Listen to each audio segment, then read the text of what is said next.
Roy.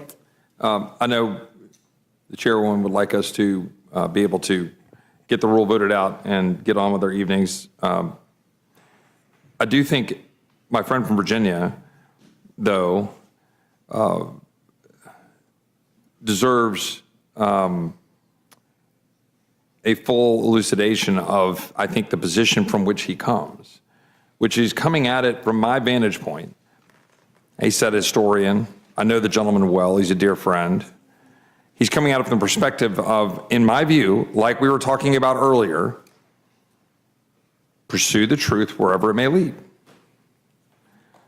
I guess, for me, as someone who voted for the electors, as someone who had issues with the way everything unfolded and was very public in his pronouncement of those issues, I will tell you I have serious issues with what happened to some of my fellow Texans at the hands of supposedly objective jurists and prosecutors that put good people that I know in Texas in jail for simply being present near the Capitol. I know that there are a lot of facts that have been put forward that I don't believe, because I believe it was a politically motivated effort. And what the gentleman from Virginia is simply saying is that we should have a committee to go figure it all out on the Judiciary Committee, with lawyers, with the full power of subpoena. And we should know the truth. We should know the truth. In whatever direction it goes, we should know the truth.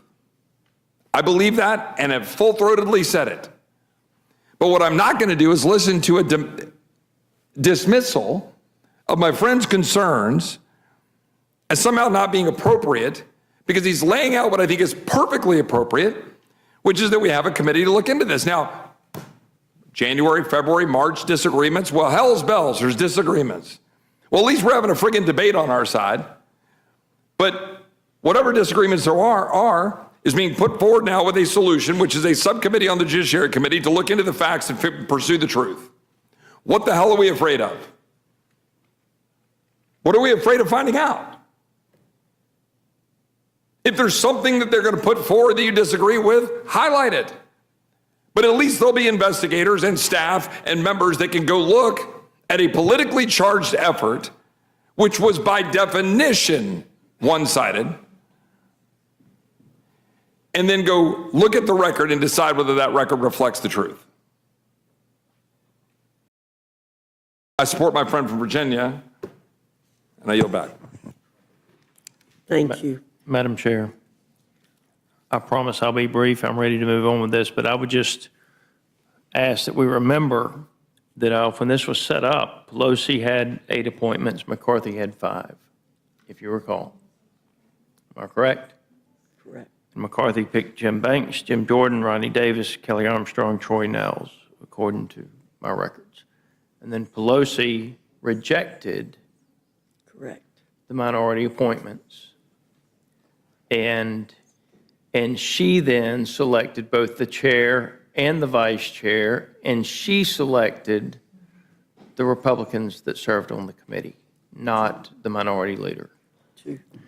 And had she not done that, we would not be having this discussion right now, because then both sides would have been represented, and you could have had an objective discussion. But it was Pelosi's rejection of the Republican members of the committee, and then her insistence on selecting the Republicans who could serve and picking the chair and the vice chair is the reason we're even having this discussion. Would the gentleman yield? That also included the current chairman of the Judiciary Committee, Mr. Jordan, correct? That is correct. I yield back.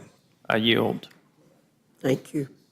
Is there any further debate on the amendment? Madam Chair, so all of us on this side of the aisle were here. It was my 3rd day in office, January 6th. And it demanded to be investigated. And there were attempts to make sure that there would be a bipartisan commission that stood outside, and Republicans voted that down. But the other thing that happened And I think that this is why Representative Scanlon's motion is important. If the public would look at this, they don't know Section 9, House Resolution 605 is hereby adopted. There was no presentation of this before the Rules Committee. We did not hear from the chair and the ranking member, so we could not have a debate and ask questions. The American people could not see what was happening. It was just hereby adopted. 605.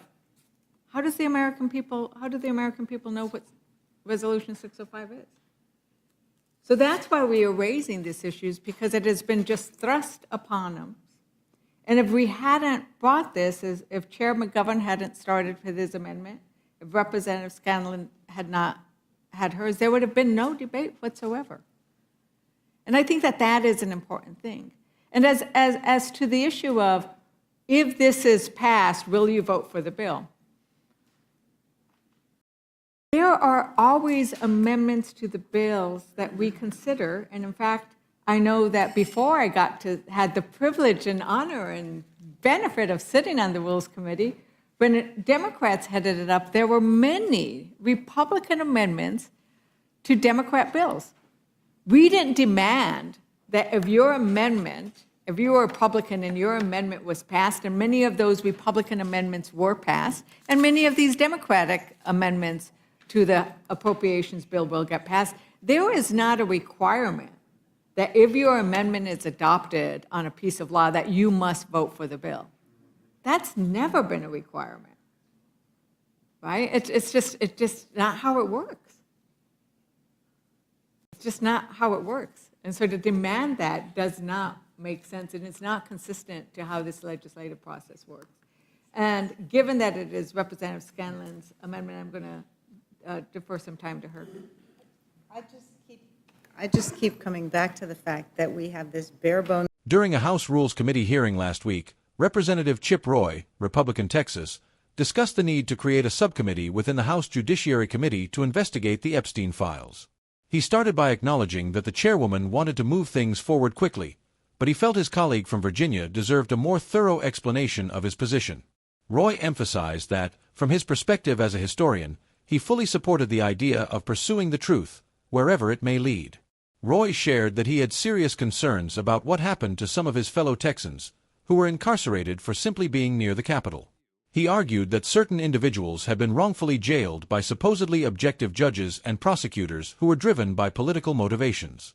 While acknowledging the differences in viewpoints, Roy underscored the importance of having a committee with full subpoena power to investigate the issue and uncover the truth. He stressed that the investigation should be thorough, regardless of where the truth leads.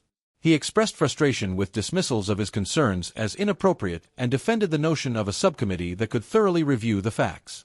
Roy questioned what people were afraid of finding out, arguing that the investigation could clear up misconceptions and allow for a comprehensive review of the politically charged situation. He highlighted that the process would allow for a proper investigation, with members and staff working to get to the bottom of what happened, especially in relation to a situation he believed to be one-sided and politically motivated. Roy also addressed the fact that the committee had been set up with appointments made by both Pelosi and McCarthy. He pointed out that McCarthy had selected several Republicans for the committee, but Pelosi had rejected those selections and appointed Republicans who she felt were more aligned with her views. This decision, he argued, was the root cause of the ongoing debate and why the current committee structure was a point of contention. Roy reflected on the fact that when the January 6th incident occurred, it demanded investigation. However, he pointed out that Republicans had voted against the establishment of a bipartisan commission to investigate the matter. He emphasized that the public was unaware of the specifics of House Resolution 605, which was adopted without proper presentation or debate, leading to the current situation. He praised the efforts of Representative McGovern and others for bringing up the amendment and ensuring that a debate could take place. In closing, Roy addressed the issue of amendments to bills. He noted that amendments from both parties were often included in bills, but it was not customary to demand a full vote in favor of the entire bill just because an amendment was included.